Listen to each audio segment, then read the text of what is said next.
Hare Krishna, Krishna Krishna, Hare Hare, Hare Rama, Rama Rama, Hare Hare.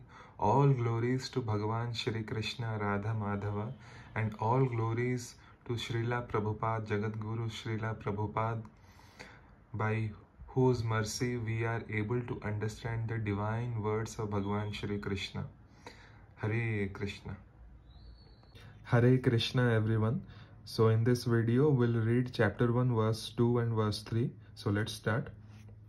Sanjaya uvacha društva tu pandavanekam vyudham duryodhanastada acharyam upasangamya rajavachanam abrabit. Sanjaya uvacha means Sanjaya said, društva, after seeing two but Pandavanikam, the soldiers of the Pandavas, Vyudham, arranged in a military phalanx, Duryodhana, King Duryodhana, tada, at that time, Acharyam, the teacher, Upasangamya, approaching Raja, the king, Vachanam, words, Abrabit, spoke. Sanjaya said to Dhritarashtra, O king, after looking over the army arranged in military formation by the sons of Pandu, King Duryodhana went to his teacher and spoke the following words.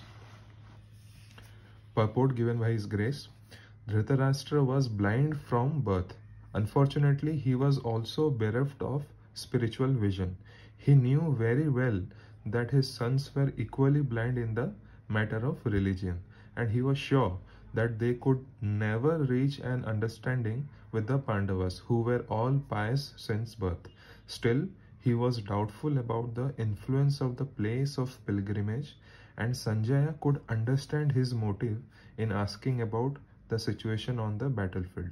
Sanjaya wanted therefore to encourage the despondent king and thus assured him that his sons were not going to make any sort of compromise under the influence of the holy place. Sanjaya therefore informed the king that his son Duryodhana, after seeing the military force of the Pandavas, at once went to the commander-in-chief Dronacharya to inform him of the real position. Although Duryodhana is mentioned as the king, he still had to go to the commander on account of the seriousness of the situation. He was therefore quite fit to be a politician. But Duryodhana's diplomatic veneer could not disguise the fear he felt when he saw the military arrangement of the Pandavas. The fear he felt when he saw the military arrangement of the Pandavas. Verse 3. Pashyetam Panduputranam Acharya Mahatim Chamum Vyudham Drupada Putrena Tava Shishyana Dhimata. Pashya, behold, etam, this Panduputranam, of the sons of Pandu, Acharya, O teacher, Mahatim, great, Chamum, military force, Vyudham, arranged, Drupada Putrena, by the son of Drupada, Tava, your Sishyana, disciple, Dhimata, very intelligent. O my teacher, behold the great army of the sons of Pandu, so expertly arranged by your intelligent disciple, the son of Drupada. Purport by His Grace.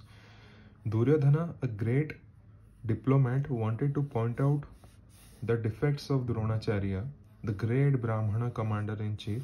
Dronacharya had some political quarrel with King Drupada, the father of Draupadi, who was Arjuna's wife. As a result of this quarrel, Drupada performed a great sacrifice by which he received the benediction of having a son who would be able to kill Dronacharya.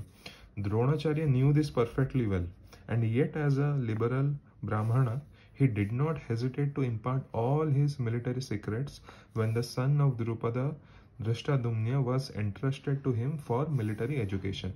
Now, on the battlefield of Kurukshetra, Drishtadumna took the side of Pandavas, okay, and it was he who arranged for their military phalanx after having learned the art from Dronacharya. Duryodhana pointed out this mistake of Dronacharya's so that he might be alert and uncompromising in the fight. By this, he wanted to point out also that he should not be similarly lenient in battle against the Pandavas, who were also Dronacharya's affectionate students. Arjuna specially was his most affectionate and brilliant student. Duryodhana also warned that such leniency in the fight would lead to defeat.